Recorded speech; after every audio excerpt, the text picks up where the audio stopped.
Hi, this is Shambhavi. Welcome to my weekly podcast about spirituality, love, death, devotion, and waking up while living in a messy world.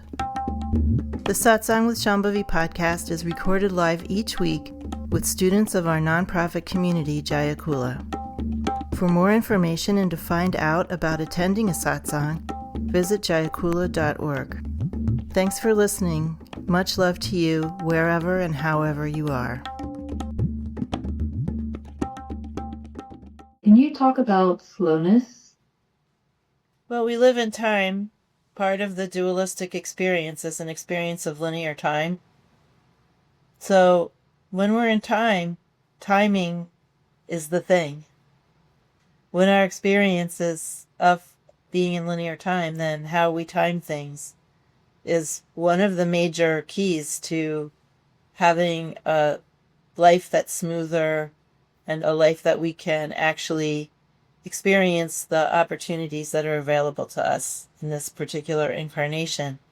Timing involves being still, doing nothing, waiting. That's one mode of relating to time.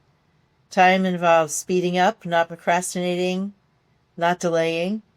And time involves slowing down, doing things carefully, knowing what stage of a process you're in. Are you at the beginning? Are you in the middle? Are you reaching the end of a process? And what timing is appropriate? Most of the time, I know from my early experiences as a diviner, most of the time we are doing things too quickly. As humans, we try to make decisions very, very quickly because we're anxious waiting, and we're anxious going slowly, and if there's a pending decision, we get anxious about it being pending. We do a lot of things way too fast. And my experience as a diviner, the first number of years, maybe the first decade, was that I was constantly being told to slow down and wait. I was being trained. Even though there's not really any primacy to slowing down versus fasting up or speeding up or waiting, in human life, we often have to slow down because we are trying to get a result or get to the end of something before it's actually time for a result or time for the end. I had a friend, he's a pretty anxious person, and he's always super planning and always trying to get everything done and, speeding around. And one time he said to me, I just want to have done everything. Meaning he wanted to get to the end of all this doing that he was always engaged in. He identified his need for rest and for stopping, but he couldn't really stop. And a lot of us are in some version of that condition, really trying to complete things because we want to rest, but we're afraid to take things slower or just rest. I learned it through divination. I learned the skill of relating to time through divination. And if we think about all the different things we become sensitized to as practitioners, we become sensitized to our subtle energy, we become more sensitized to other people, and we become more sensitized to our own motivations and emotions, and we become sensitized to many, many things. But time is one of the things that we become sensitized to. And it was definitely one of the things that took me the longest to become sensitized to. Luckily, I always feel very grateful for having learned divination because that was really my teacher in terms of becoming sensitized to time. But now I can actually feel time.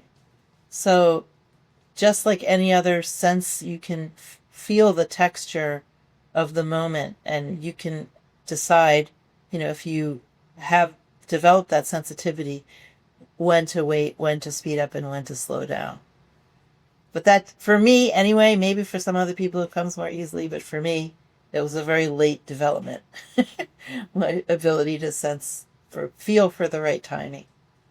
And even if we feel for the right timing, this still happens to me, for sure.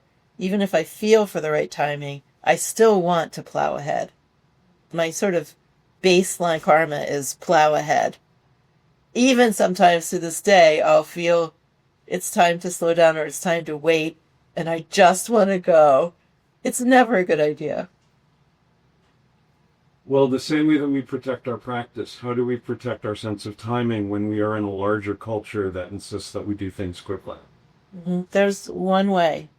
Disconnect yourself from the conviction that you are valuable in relation only to what you produce or what you accomplish.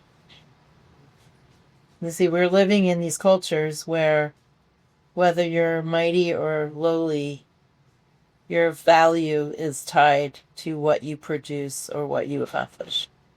Why do we even speed up at work? I mean, there's a whole slow down at work movement too. But recognizing that we've been groomed to make this connection between our value and what we produce or accomplish. Disconnect that, break that chain, and you'll have access to a more natural sense of timing. I'll do it tomorrow. Okay. This morning I had this meltdown, and as I'm feeling it, it's like I'm comparing myself to what I think I should be able to do. I want to be inspired by people that are older than me. And a lot of them that I see are doing like remarkable things, so there's that comparison. The feeling that I haven't accomplished enough, or I'm not accomplishing enough, or other people are doing remarkable things and I'm not and I should be, that's suffering right there in a nutshell. And it's a kind of suffering, like you say, that a lot of us experience because we live in this particular human culture. So if we stay in that equation of I won't feel good about myself unless I'm remarkable, or I do something remarkable, or I won't feel good about myself unless I meet my own benchmarks of some sort, and like, where did those benchmarks come from? They didn't come from your innermost being. They came from your outermost culture, right? But our cultures have taught us to psychologize everything. And then we take the blame for everything. Everything's about some flaw in our personality. The reason I'm talking this way is because I want you to get angry at this. I want you to stop blaming you and put the blame where it belongs on this culture and realize that you've been used and abused and that you're perfectly fine being completely unfucking remarkable. I'm not saying you are. I'm just saying it's fine. Look, there's like billions upon billions of people on this earth who could care less about being remarkable. And you know why? Because they didn't grow up in this culture. If they had grown up here, they'd be in satsang suffering from the same thing. There is an outside of this bubble. But we have to start being angry at the right people and not at ourselves. This is something you've internalized, and we all have. And then we say, oh, that's how humans are, or that's how I am. I better go to therapy. You don't need therapy. You need to get angry about this. This has been done to you. And then the other part of this is that it is okay to not accomplish important or extraordinary or remarkable things, whatever they are, whether they're things you think are your benchmarks or somebody else's benchmarks or what you see other people doing versus what you're doing. It's okay to just live. Billions of people on earth are just living. And if you did something remarkable, whatever and again, I'm not saying you're not remarkable. I'm just speaking to the paradigm that you set up. Even if you became president of your own small country. Somebody on another planet. On a who? What? Somebody across the ocean. Who? 100 years from now, no one ever heard of you. Like, the things that you're making yourself suffer over, that you have been made to suffer over, are so temporal. They're like, right, the remarkableness that you've been suffering over, it's like remarkable for a millisecond. Before Matse wrote this beautiful book on addiction called Hungry Ghosts, said recently on a podcast that I heard, it was something like, how we're being faced a lot of times with a choice between authenticity and belonging. And sometimes a lot of people will choose belonging over being authentic, and the costs that that can have, and how we're often conditioned into this situation. We can either not be ourselves to belong, or we can risk being outside and being ourselves. Yeah. And what kind of belonging is that? Right? So I think that everyone has that experience at some point, if not for their whole lives, of being inauthentic in order to belong.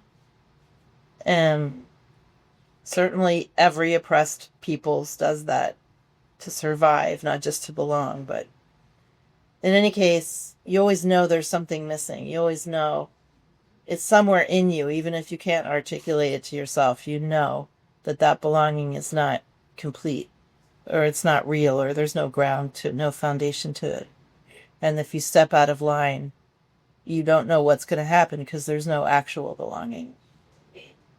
That's a really good distinction. I like that distinction between authenticity and belonging, or that conversation. I like Gabor Mate also. We've been trying to, for a long time, I wouldn't say figure out, but feel our way into, as a community, how to embody that primordial belonging. There's no question of it. There's no question mark. There's no outside of it. How can we embody that? Not just inclusion. We've always had a culture of hosting here, but we want to go deeper and be more embodying of that unconditional belonging, or that unquestionable belonging. And how can we concretely embody that? It's still a mystery to me somewhat how we can do that. Maybe by asking the question even, or considering the question, is a step on the road in the right direction. If we talk about like gross forms of things, obviously like DEI and all those systems that are related to that, they're very awkward. They're very incomplete and they're very awkward. And I'm not saying they're not useful. I'm just saying part of me gets angry because everyone actually who shows up here already belongs. I just loved the morning practice this week. It just was just wonderful. So thank you. You're welcome. I loved it too. It's like the idea or the feeling of like the journey's complete. About like you're home in the Shire, like done with the long journey. That was pretty softening for me. And then the feeling of like being held in the arms of the mother. Mm-hmm. It was interesting because I was like, yeah, it's complete. Like, why don't I just like open to this feeling of being held? Mm-hmm. Well, the heart is Davey's home. So even though sometimes we've talked about the friend in a more neutral way, I always have the feeling of the mother or Davey in the heart space. Yeah, it kind of has kept rippling for me this week. And I was walking home from Pilates and was just like walking down the sidewalk and felt this like uprising in my heart. And I just like thought of you and stopped. And I sat outside a barber shop and just like felt that I'm a good daughter. Mm-hmm. And it sounds just so whole. Like I just feel a real deep sense of wholeness. And like the word good is not like good bad. It's like goodness. Mm-hmm. And just like, I don't know, I don't think I've ever really felt into being a daughter. Well, you have women preceptors who identified as daughters. Ma identified herself as daughter, not mother. And I also have always had a strong identification with daughter rather than mother. And now we're passing it on to you.